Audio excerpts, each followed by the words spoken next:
discomfort zones kind of grow your muscles.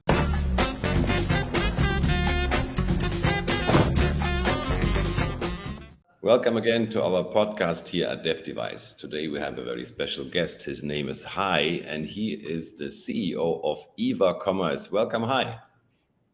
Thank you, Dana, for inviting me. So I'm really excited to be on your call, on your podcast. Yeah, man, and I'm excited to have you. We met each other at a webinar, at the Sellers Hack webinar, a few weeks ago, I think. And we were both speakers, and I noticed like, hey, look, this guy looks very interesting, and I would love to have learn more about him. And I invited you to my podcast, and you showed up. So here we are. Thanks for joining. And we would first of all, I would love to hear more about your business. You did, you had a webinar talk about, what Eva can do, but what is Eva? Tell us about it. Absolutely. So I'm also this co-founder of Eva, and we started almost like 4 years ago. And what Eva does today is it's a tech platform, and we are a tech company. We accelerate the e-commerce growth. Our major platform is Amazon, but we also work on Walmart, Wayfair, Fair, and Etsy as well. And what we are trying to do is like we try to, in that big Amazon puzzle, we're trying to solve different types of this solution, and sometimes focus on one single thing, but most of the time try to holistically look into that Amazon jungle and find and use the power of AI and technology to help the sellers. That's what we do. Amazing. Yeah, and I mean, I've been using the platform myself for some time now. It is quite impressive. We managed to recover quite a significant amount of reimbursements for our client. That was yeah, very cool. Haven't managed to do that before, and it does work on many marketplaces, right? So, for example, we're using it for Japan, and it works. So that is not the case so many times neither with the software platform. So congratulations on doing such a great job. So you just built this thing from scratch. There has to. How did it happen? I mean, you just one day you guys just sit there and said, "Let's build a platform," or what is the backstory of Eva? Absolutely. So before Eva, I was the vice president of Oracle, which is a very, a Oh, known software company, and it's all about data. At the same time, I had the side business. I invested into a very good friend's Amazon business. Now, that mm, friend, who is also a computer engineer like me, and at some point, like for maybe 5 years ago, we met in Houston, and we were talking about his business, like my investment, his business, and what is missing on Amazon. And at the time, pricing was a bit of a challenge. Inventory management and FBA was a bit of a challenge. But the big thing that was emerging was also advertising, but it was not there. Okay, I'm talking about like 5 years ago, right? mhm. And one of the predictions like that I had was, the whole Amazon business, the data is not that consistent. And even with Amazon, if you deal with like opening a case on support, you may have three different answers from Amazon for the Oh same yeah. problem at minimum. Yep, So I we can thought like, uh, confirm. exactly. And then we thought like, can we create a holistic approach? Can we build a platform, to get all the data from the APIs, external systems, build like a database that can serve the Amazon sellers and the brands, and primarily like bringing advertising, pricing, inventory management all together in one single integrated platform. So that was the idea that we had. And then we started with two people, and I guess now we are more than maybe 200 people. Oh So my that was God. a quite quite journey, I 200 have to people say. on your team? I Holy think it's cow. more than that because although we are computer engineers and we always focused on the software as the foundation, the things kind of expanded. Like one of the things, for example, you said we are the pretty much one of the few software which is available in all Amazon marketplaces, including even Mhm, Japan, Singapore, or United Arab Emirates or Egypt. So it's mhm, available. So because we mhm, love to be available, globally, that's was one of our dreams. Or at some point, our just like to explain the way that we think about the things. At some point, one of our very largest customers, he said, well, look, he needs a 3PL solution and a third party logistics solution in the US. And we were like thinking about, developing the software for the 3PLs. But mhm, then we decided, okay, let's first buy a warehouse, do it, learn about mhm. it, and then build the software on top. And then we became like also a 3PL provider in the Oh, US. Today, we have more than maybe 250,000 square feet of three warehouse locations in the US. But it was just coming from that curiosity, like it's the curiosity, like how can we make this work? And I remember like it was one night, like I said, okay, tomorrow let's go rent a place, start 3PL, then we can write the software and automate the whole 3PL. So that's kind of the way the things unbelievable. expanded a bit. I can sense your entrepreneurial spirit, man. I mean, not many people just say, boom, let's go. Tomorrow we start a 3PL. I mean, you guys are software engineers, and then suddenly you just like that, you dive into 3PL, which is a whole different game. So, yeah, I really admire your venture spirit in that. That is not very often. But And but Dano, one thing that I yeah, would like to add, because you yes. mentioned about these reimbursements, and that was another one. Actually, we didn't want to do it because we thought it's a commodity and there is some small companies doing it, and we were dealing with one of them too. And then, like, I mean, there was like we thought we are overcharged, and also like it was not the best service, like overcharged and not covering all the different types. And then we said, can we create an algorithm, a software which can detect at least the reimbursements? Because based on Amazon terms and conditions, you cannot like automatically create cases. And then we Mm, did it, and mhm, then build a team around it. But at least it was a much better service, even covering like FBA remeasurements and customer returns, which is the mhm, things typically not covered by any other company. And plus it's an economical service, so it just mhm, ended up like that, just mhm. because we thought we can do it much better, faster, cheaper. Yeah, this is the way we can do it. So we do it. One thing that makes me very curious. I mean, to build a software like Eva is a big deal. I mean, that's the one thing. But typically, what happens in our space is you build it and they don't come. So it's not enough, right, to build a software. I mean, you even managed to make it a business success, which means you also kind of uh, uh, did a very good job selling it and marketing it. So how did that happen? So you guys are software engineers, but then you managed to build a 200 people team and an according amount of clients. How did you get all these clients?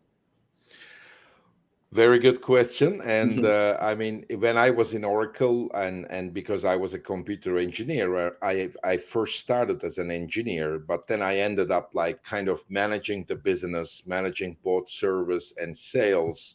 So, and it was a quite journey, like almost more than 20 plus years. So the Wow. experience also counts because, as you know, in the Amazon market with the agencies, even like the most, let's say, known people are only in this business for a few years, right?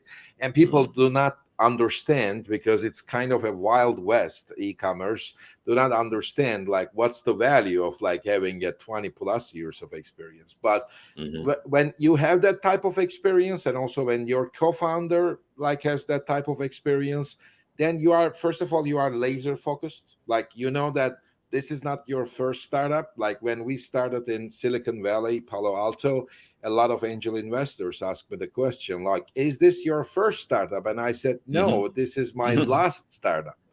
So That's a good yes, one. which means that I can take some risks. It's already risk by definition to start a new company in such a wild west world of e-commerce and Amazon softwares, which are not really, kind of enterprise grade. And when you start with that, and if you have that experience in sales and service, it's like jigsaws of the puzzle. And then you bring some others, like that, if you don't know, for example, marketing, which I didn't. And then we brought the marketing guy, we brought the supply chain guy. But like having the right team is always very helpful. If you don't have Hmm. the team, you can grow because people like you and your 10 people or 15, and you can grow, but you cannot scale. So one thing about the team is really gives you the scale. And we are still scaling, by the way. It's less than a $10 million annual recurring revenue company, but we would like to become a unicorn. And Hmm. it's not exactly an American way, the way we work. It's a little bit more European slash American, because we are also conservative, and we do not fire people. We try to build a family around offices without like hiring a bunch of remote contractors here and there. But at the Hmm. same time, like focusing on delivery, sales, marketing activities with the right people, you can acquire the customers too. So it's not the most, kind of the difficult thing, because the key point here is like also to decide who is your customer, which people say the IDP, or ideal customer profile, and then maybe take it from there and understand where these guys are, so that you can Hmm. go and find them, and also understand what's their pain, right? And try to solve that pain. Hmm. Hmm. Yeah, yeah, exactly. So you build a team. You also had investment capital available at some early stages, if I'm not mistaken. uh, You were talking about some angel Yes, like investor. I mean, so at this moment, like there is more than 35 individuals and venture capital firms invested into Wow, EVA. So, wow. and we did a couple of rounds already, like not too big, because at the same time we are a profitable company too. So it's kind of like a bit of a dream now. So the key point Hmm. is to continue to grow, and Hmm. maturity level of the overall ecosystem is not that much, obviously, compared to like when I was in Oracle and software Oh business yeah. with the customers of Oracle versus SAP and others and things like that. Hmm. It's not the same type of a competition. Again, it's Hmm. really 1883 Wild West Montana, that type of a situation. Like everybody's killing each other, no, things like that. So it's not like the most mature business. Having said that, Yeah. we were able to grow the business every month without any exception for the last 40 Wow. months. And we want to continue to do that. But what's our Hmm. aim? It's really curiosity. I mean, I'm Hmm. personally a curious person. So I really, if you tell me, oh, like I know you are in Asia, and if you tell me, oh, this is really interesting, and I will jump into a plane, come to you, and see if it makes sense, and I'll call my co-founder, hey, should we do this? And if he says yes, we will do it. We will not think too much. Wow. That is amazing. Well, I might call you to come and fly to Asia. Let's see if that happens. I'll But I be better very give happy. you a really good reason, right? Yeah. Cool. I mean, that sounds so exciting. So you are have all this. You have the experience. You also have the guts and the courage to go into this new space, and you make it work, and you create a huge team. So there's so many wins here. So I'm very impressed with your work. Hi. So Hut Thank you. ab, we say in German, like hat off. That's the, that's the way to say it in German. In English, I'm not sure. Dankeschön. And which, yeah. Oh, you speak German, is it? Ein bisschen. Ein bisschen. Wow. I Well, so spent a the couple of years. I spent a couple of years in oh, Germany. wow. So this will be the time to go back to 10-year-old high because I'm getting even more curious about this person, which is Mr. High today, and how you became that guy. So maybe you could let us into the story of teenage High. Where was he living? What was he doing? What was going on in his mind? Absolutely. So, when I was a teenager, so I was born in Turkey, and a lot of Oh, Germans know it, right? Just because it's a nice yep. vacation place. so, And there's a and lot of Turkish people in Germany. that's A the other lot. side of the story, right? So there is Hmm. maybe around 4 million or something. Yeah. So that's where I was born, and I like the computer games, and obviously it was the early days of the computer games. So for the ones which are, I don't know, more than 40 years old, like myself. But less than 50. So that's also important to mention. Then, I mean, the games were very basic, but like I always feel that, like, I mean, I always feel that I'm a part of these games, and Hmm. playing them like hours and hours is like I always try to think these small characters or any type of components like objects in my mind that are kind of real, and I am one of the objects in this game too. So I was dreaming about like objects and how they really work, like for example when you click, how that guy is kind of shooting the other guy. I mean, that was like super interesting for me, not the game itself, but these objects. And there was a lot of curiosity around Hmm. that with me. Hmm. And as the time passed, like maybe when I was not the 10 but like 15, let's say, I was Hmm. kind of believing, because basically it was not the time when internet was very popular. I mean, the Netflix, not the Netflix, obviously, Netscape is the first Netscape. browser which came in, Hmm. right? And these were the times like before Netscape. And I was always thinking, how come this, and there was this very nice library that I really like, but it was one of the 1 million, let's, or maybe 10,000 libraries in the world. And I was thinking, how can I get access to the other 9,999 libraries?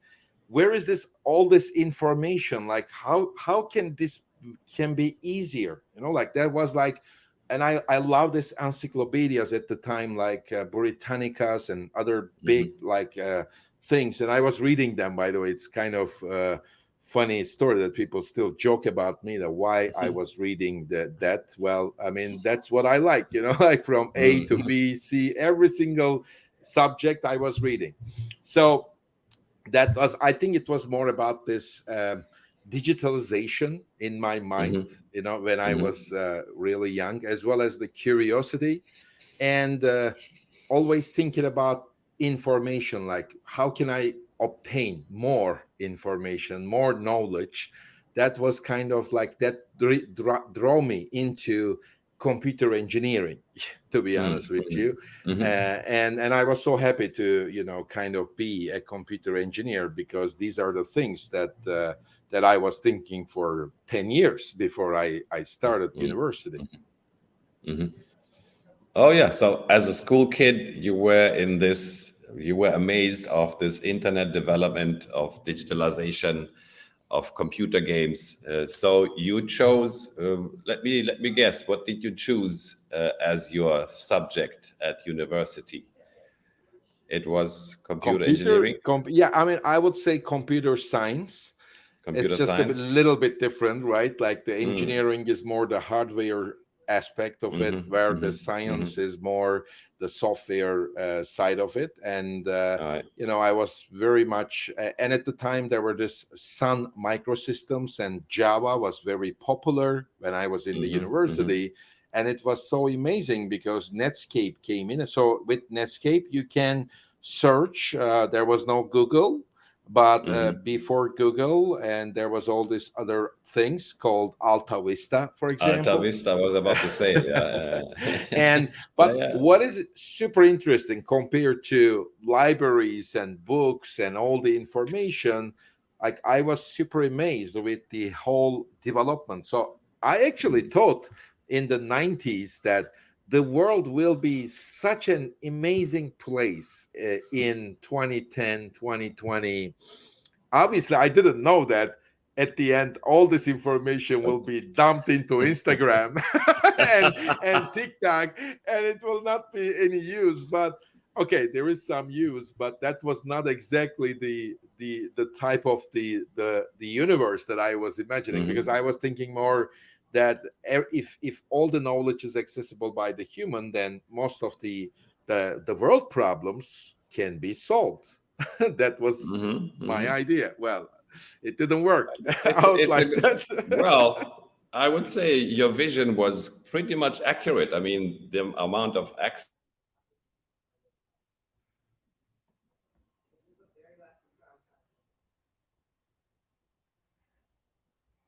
to information which we haven't experienced.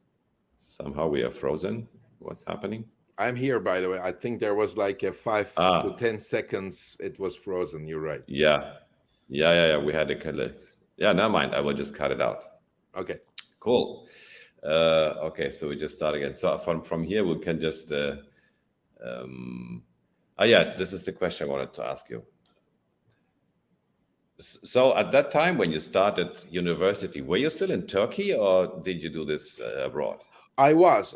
So I spent. So I was in the computer science department of a university in Turkey. But once I finished the university, then I left. So that was almost Hmm. like 23 years ago, 24 Hmm. years ago.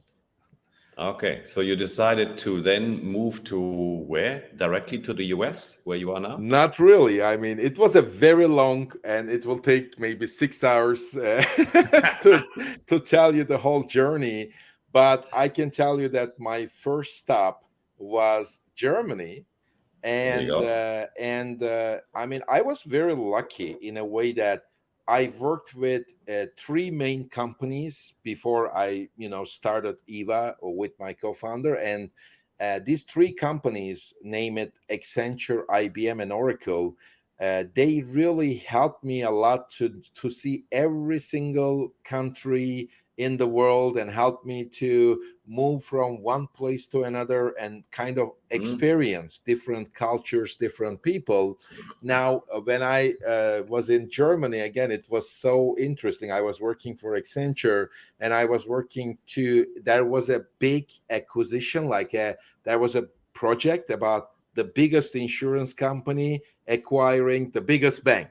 I don't know if you Oh, remember. n- So these not quite, times, but yeah, but it's let's yeah. say the one which is acquired was the company called Dresdner Bank, if you remember the Dresdner Dresdner. Bank. Oh yeah, yeah, yeah. Exactly. So, That and I does was ring a like bell. Yeah. into this huge project, right? And it was so Oh. fascinating, right? I mean, like there is like 500 people trying to get this bank processes sorted out. And Hmm. for example, yeah, that was my first very nice couple of years where I mean, like, I always appreciate the Germans when it comes to building the processes, and even maybe too much building them, like it's a bit of a too Oh much, yeah. I have to say. But it was fascinating, like, like let's build the concept, and then another concept, like detailed version of it, and then one more time, and then start building it. And it works. I mean, definitely it Yeah. works. And German I learned a engineering. lot. Yeah.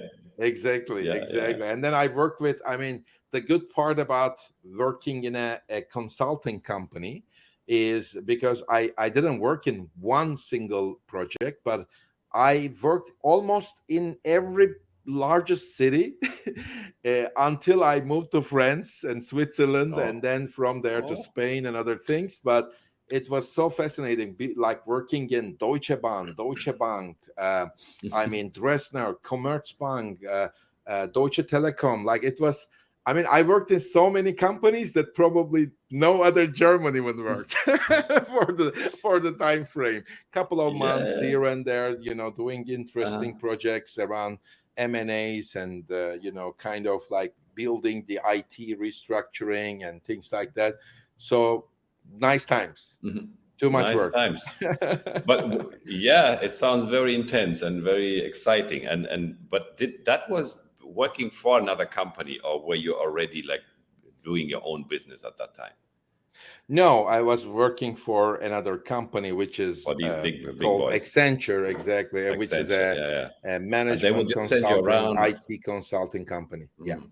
And they would assign you to all these different projects, which happened to bring you, into different countries even. And so they were kind of sending you around and giving you all this exposure of the entire Europe. Yeah, I mean, I see that happening all the time. I mean, almost every single entrepreneur I speak with has this migration background where they have been traveling here and there. I mean, I think that I only remember one guy who cannot spend his whole life in one country. It seems to be like a rule that entrepreneurs, they just have this, they have been moving around, they have experienced many cultures, languages, and yeah, that somehow seems to be an ingredient, necessary one. So, but now you're in California. So, what happened between Switzerland, Germany, and California? So, would that also be, were you assigned by Oracle or Accenture or something? What happened is like the short version of that is like UK, Norway, Sweden, Oh, France, Russia, no way.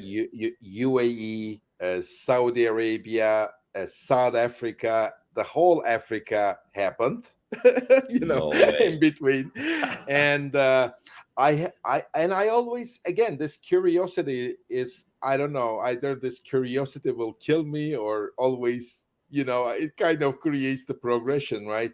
Well, I mean, I was running Eastern Europe at some point, and it was like 2010 for Oracle, and I was always wishing to see Africa, and I ended up like being the head of Africa, like vice president of Africa, and that was so interesting because I've been to almost every single country, and I was thinking, you can pay like maybe a ten thousands of dollars to have all the experiences that I had in Oh Africa, yeah. and I pretty much did it for free. So anyone like earn money, so it was Hmm. good. And then I ended up in Palo Alto, where also that's the headquarters of the company that I was working at the time, and Hmm. that was a kind of a break, like an important point in my life, because I mean, I was almost 40, and I thought, okay, I mean, what else I can do in my life in terms of the business life, because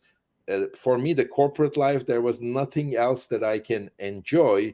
And yes, I can make a lot of money, but I mean, I'm very kind of a modest person too, also the family wise and etc. So, and I don't need money. That's what I think. I thought, not because I have a lot of money, but I have enough, and it's enough. Hmm. Enough is enough. No luxury, nothing.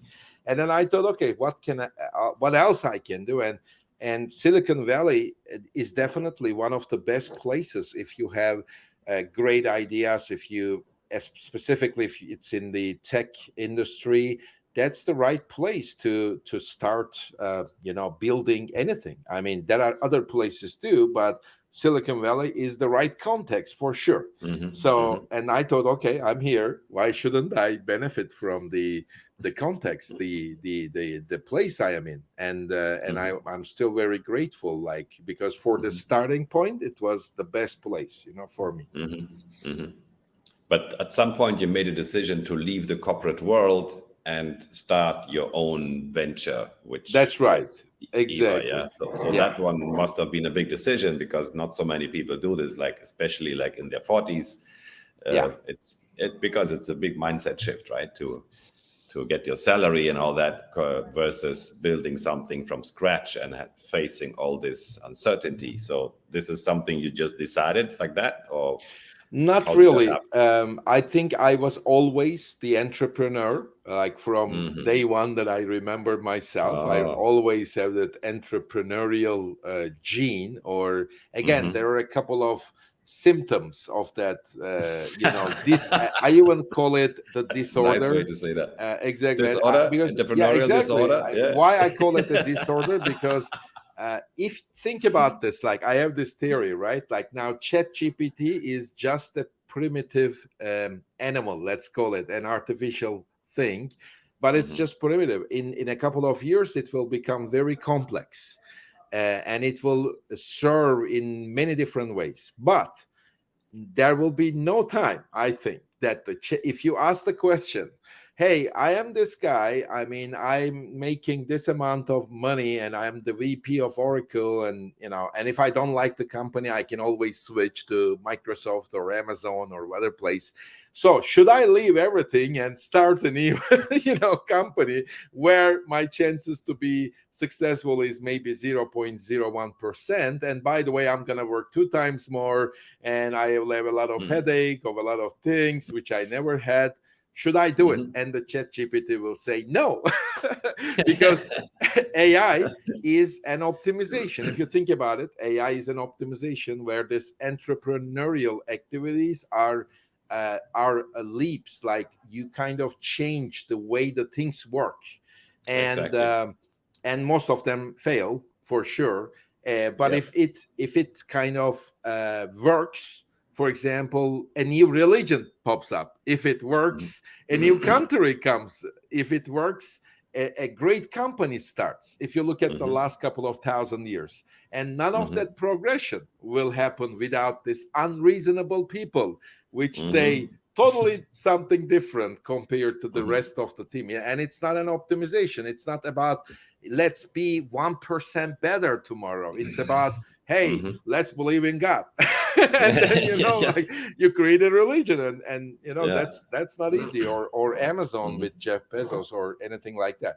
Now, I mean, Hmm. Eva is very tiny compared to all these big companies, and one of my fears is always about becoming a big company. So what's the point, right? I was in a big company and I create a big company, but I know like there is a point where it's better for me to exit, obviously. But Hmm.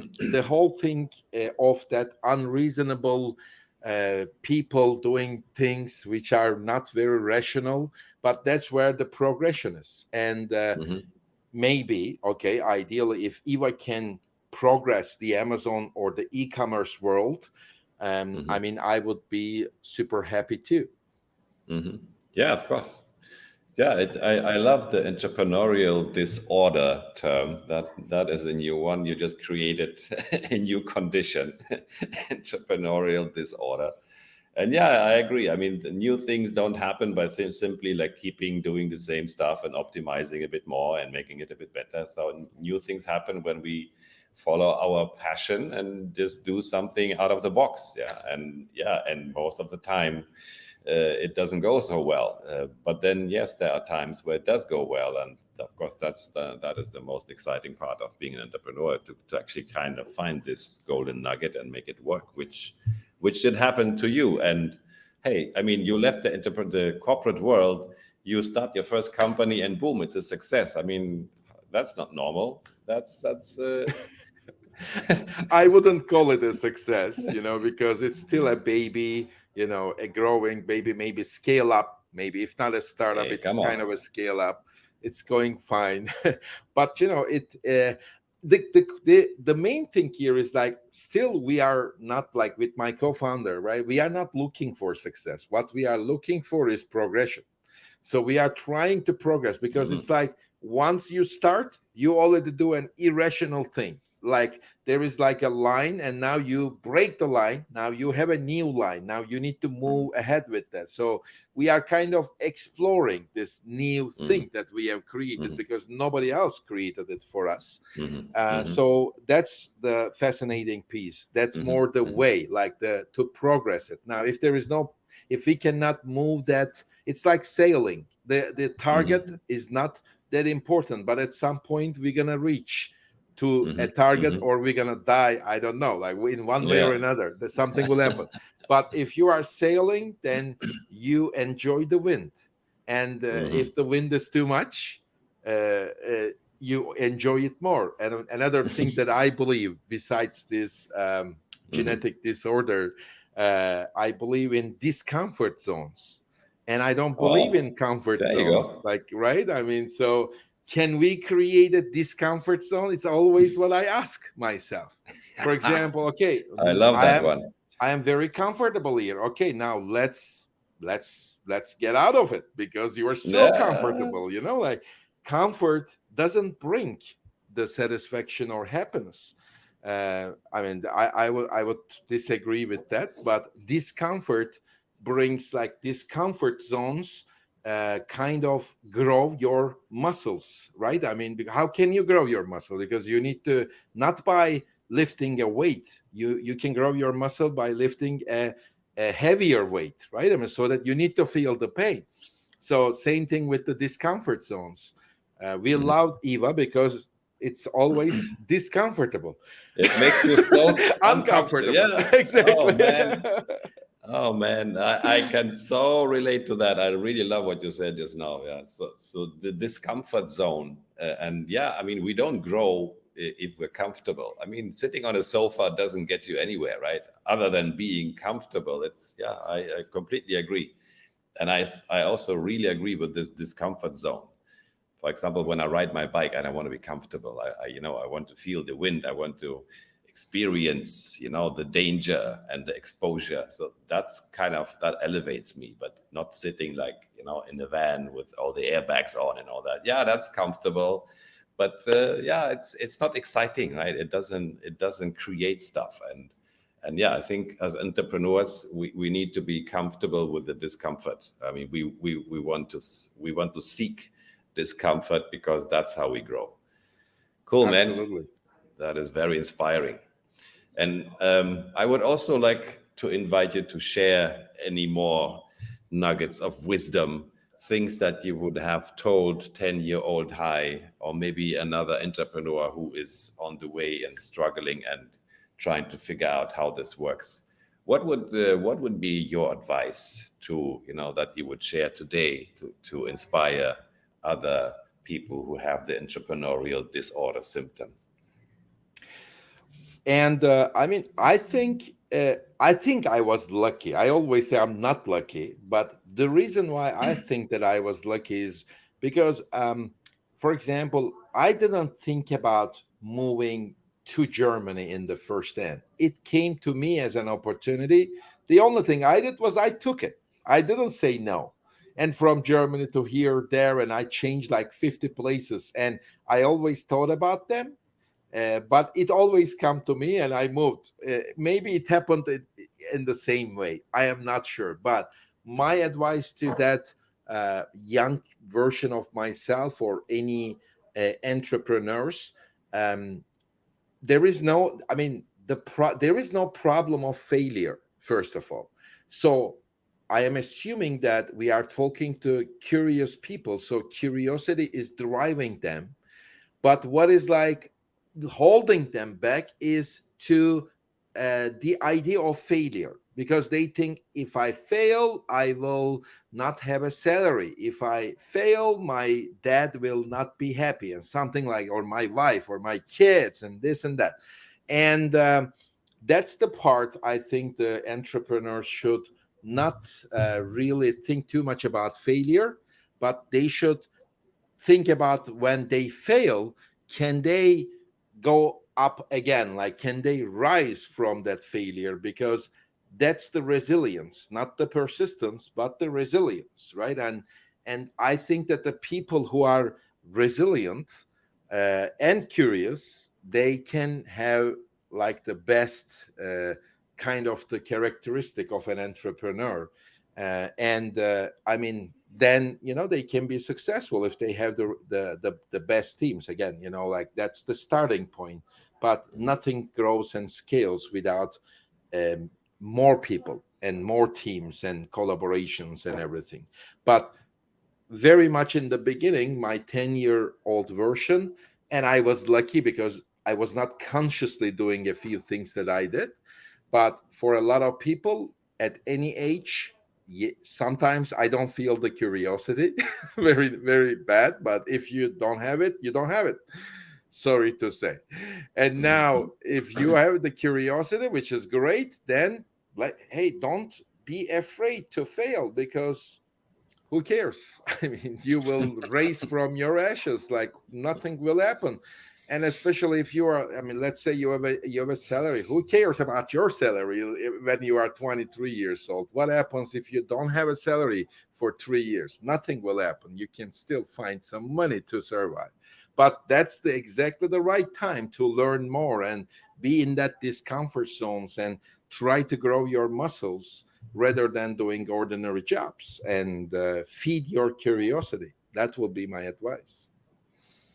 That is great advice, man. It would have helped me also, but yeah, and I also agree with this failure thing. Yeah, of course, the starting point is curiosity. You know, people want to do something out of the box. Will try something. Will want to follow their passion. That is the curiosity part, and then the resilience part. Yes, I mean, yeah, things will not go well, and things, yeah, failure. I mean, we can reframe failure as a learning phase also, but the fear of failure is definitely something that holds back many people, and it takes courage and it takes, as you said, resilience to kind of go through this difficult process of growth and discovery and learning. But more often than not, it's really worth it. I mean, after all, that's like following our heart and doing what we meant to do here, right?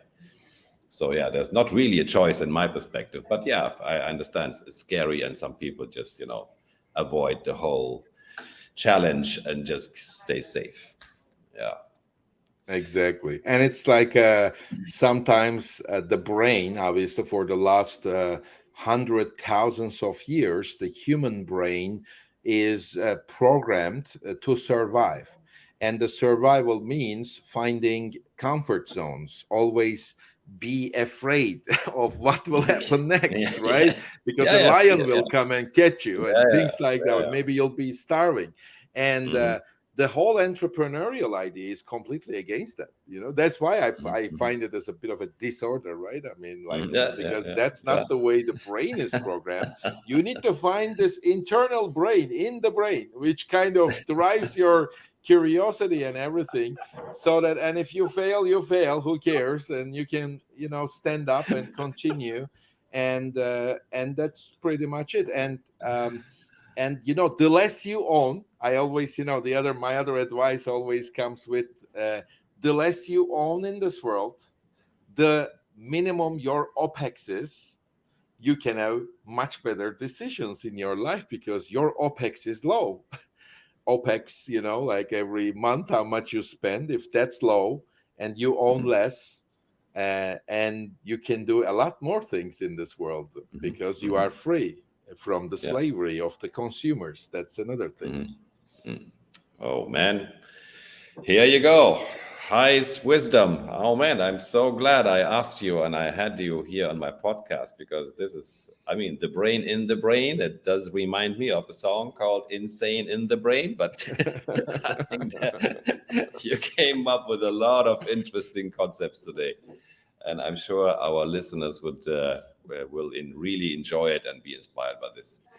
So, Mr. Hai, I would say thank you so much for joining me here and sharing your experience and your wisdom. It was a pleasure to have you. And when people want to reach out to you, we will make sure to leave everything they need in the description. Absolutely, Dano. Thanks again for having me. And for anyone, it's super easy to reach out to me. It's hi.mag@eva.guru if anybody needs an email. Cool. Thank you. Thanks, Hai. See you soon. Thank you.